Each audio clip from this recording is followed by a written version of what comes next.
I told you I'd do it. What's going on? JB 434 back again. And this is my first wrestling review. It's not WWE and it's not AEW. It is actually TNA. I will admit I've never been the biggest TNA fan. I thought the product went stone cold a couple of years ago when they had that Dixie Carter garbage era. When you had the Hulk Hogan and Eric Bischoff garbage. TNA was in its peak around 2009, 2007 to 2009. I freaking loved TNA at the time. But I had a decision. I had a choice of either GCW at the Hammerstein Ballroom or watch TNA. I made the right call because I heard that show was fucking dreadful. You guys can tell me if you thought that show was decent or not. So anyway, getting into it. Show started. I'm not going to go into the pre-show because I don't do pre-show. Fuck that garbage. X Division title. So Moose defend against Ace Austin. Moose with JDC and Alicia Edwards defending. And debuts a new title design, which I thought was actually quite sick. And apparently, and also Moose was paying tribute to the late great Rick Rude. Austin immediately jumps to start, hammers way in the corner. They're quickly onto the floor. Moose gets in a whip into the barricade and does it again for a bonus. Blanchard sends Moose into the barricade for a change though. Austin hits the suplex on the floor to slug it out. It was a fucking great start to the match. I was into this match. I'm a big Moose guy. I haven't seen much of Ace Austin. For what I've seen, I've heard he's a fucking badass. And I hope, and all I can say is I hope, and I can fucking pray for the speed and recovery of Chris Bay. Prayers are with you. Moose goes for another choke bombs, carrying into a Hurricane Rana. Go to the outside when Moose accidentally spears JDC, allowing Ace Austin to hit the fold. Cue Brian Myers for a distraction with Moose hitting the spear for the 2. Austin kicks him in the head and tries the art finesse. Gets speared out of the air. Another spear, and Moose retains the title. Solid match. Good match. Really enjoyed it. It's a match like that you want to set the tone for a pay-per-view. Have the match system. Tag Ace Austin after the match, be aided by Eric Young and Steve Macklin. And then we get to the second match. Now, I was not a fan of that. You want pay-per-views to pace a wee bit. You don't want to do what AEW do. You just go bang, bang, bang. Next match, you don't get a second to get yourself a drink. And what have you. So we get a tag match. System taking on Steve Macklin and Eric Young. Macklin backbreaks Eddie to start. He's Myers down, only for Edwards to come back with a Blue Thunder Bomb. Myers takes over on Macklin and Edwards out to clothesline for 2. Commentary talks about the history of tag team wrestling in the company. Macklin gets a clothesline out of trouble, allowing AY to get tagged in and come and clear house. Let's just say one thing. Eric Young's fucking timeless. Love the fucking guy. He is fucking great. System overload's broken. It's KIY to pin Myers for the 1, 2, 3. Eric Young, don't retire. You're still fucking great. Oh man, I'm gonna get into this one. So the third match was the Knockouts Tag Team Title match. We Spitfire against Dana Brooke and Heather Reckless. Now I love Heather Reckless. I think she's great. Dana Brooke, don't get me started. I didn't care about this match. Gotta be honest, did not care. Spitfire defending. Ash and Heather come out looking New Age Outlaw style introduction by the personal concierge. They both are in Dallas Cowboy cheerleader gears and stop saying "Go Eagles." Stupid. Didn't care. I thought the Elegances would have won this match. Spitfire retained with a pop shove it. And for the 1, 2, 3. Whew. Now, best match of the night coming up next. This was the match that made me buy the show. Was Racist versus Juggernaut. Tessa Blanchard's first match in the States. against Jordynne Grace, who we knew it was her last night in TNA. Jordynne wastes no time powering to the corner to hammer away. And outside with Grace hitting a big drive and Blanchard sends into the steps. Hurricane is countering into a swing into the steps. Blanchard stops in the hand. Fans are all over Tessa by even chanting, "She's a racist." Fucking know that. Grace shooks off a slap to the head. There's a Death Valley driver on the floor. That was fucking nasty. And I even went, holy fucking shit. This is why Jordynne Grace is fucking great. Don't send her to NXT. Please send her to the main fucking roster. Blanchard's back up an octopus.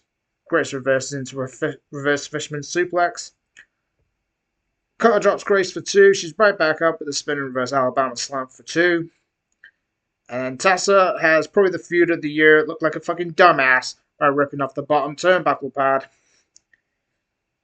Buzzsaw, Hammerlock DDT, Grace into the pad. And then there was the new finisher, which is the top rope Cobra calls it Magnum to finish Grace for the 1, 2, 3 best match of the night. And for me, it's an early contender for match of the year. By some distance. Now, I will say this about Tessa. As a person, she's a piece of shit. As a wrestler, she is fucking phenomenal. I am one for giving people second chances in life. But if you are a dumbass and you blow chances, there is no coming back from it. Simple as that.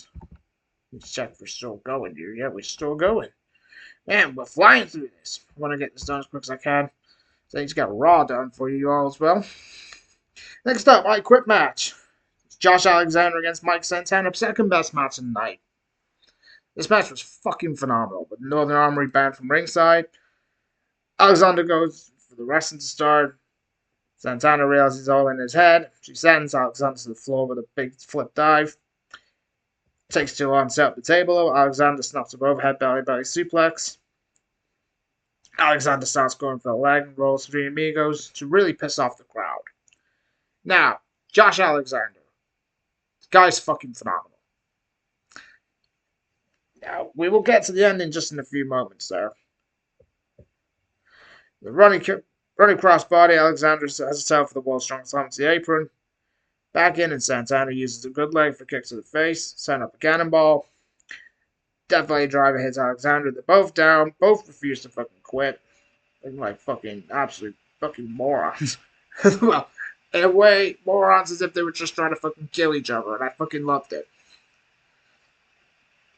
So there's no quitting on both guys. Alexander grabs a chair, beats the piss out of the like of Mike Santana. Santana says there's no quitting him. Alexander stops where he got up the leg, even with Santana busted open. Alexander hits the C4 spike, which looked fucking nasty, to get Santana to wake the fuck up. I was like, holy fuck. The spot was fucking crazy. And following that, Santana steals Alexander's zip tie, ties the arms together, set up another spin the block, cannonball into the table. Alexander still does not quit. Alexander loads up for a curb stomp onto the steel steps, which makes Alexander say, "I quit." Fantastic match. I never saw much of Mike Santana. I heard a lot of good things about him in other promotions. But I do not know how good this cat is. This guy is fucking great. Big fan of Mike Santana. He will be TNA champ by the end of the fucking year. If he's not, then you're a fucking idiot, TNA. And then Alexander quits TNA. Where do you think he's going, y'all? He's going to WWE or AEW. Goes to AEW, he'd be lost in the shuffle. If he goes to NXT, to think that his contract is up the day before NXT Vengeance Day. Be paired up with Ethan Page. Go win the tag team titles. And then set up Alexander maybe going for the world title against Oba Femi, which is a match I fucking died to see. Next up, Hardy's defending the tag team titles against the Rascals. I was disappointed in this match. This match was not as good as I thought it would have been. It's a bit of a letdown. Fraxium come down watching ringside. Matt and Miguel start things off with a series of exchanges. Over to Jeff with Zachary Wentz. Dream match for me. Make it happen. If it's Jeff in his prime, then this match would have been probably the best match. I didn't really care much about this match. If I'm very honest, it was a bit of a brawl between Axiom and Fraxium and the Rascals, and then gone to a brawl outside. There's an announcement that the match is happening on Thursday, and TNA and NXT obviously they go live together, and we are getting the match. Fraxium against the Rascals. But this time it's not fucking Wesley. It's Trey Miguel and Zachary Wentz against Fraxium, the best tag team on the fucking planet. No fucker tell me fucking different.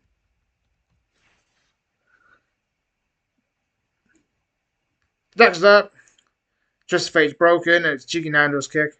So 619 to Jeff. The Twisted Fate's broken. Matt grabs one on Trey Miguel. Set up for a swan down for 1, 2, 3 to retain the tag team titles. Next, the Clockwork Orange House of Fun match with Masha Slamovich defending the TNA Women's Championship against Rosemary.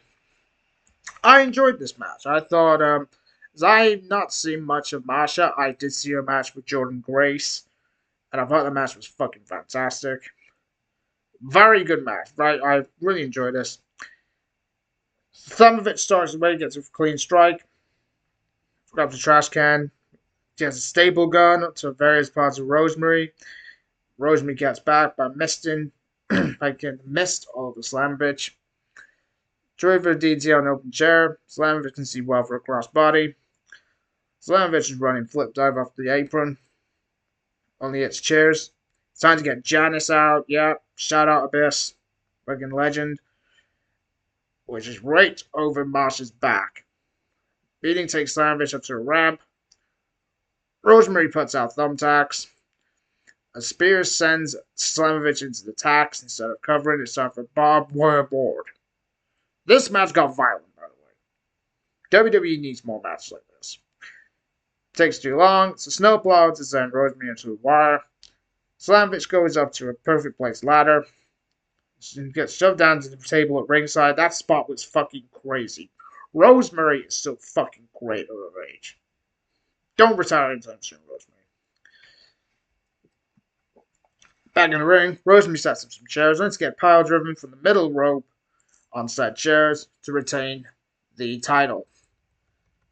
Third best match of the night. There you go.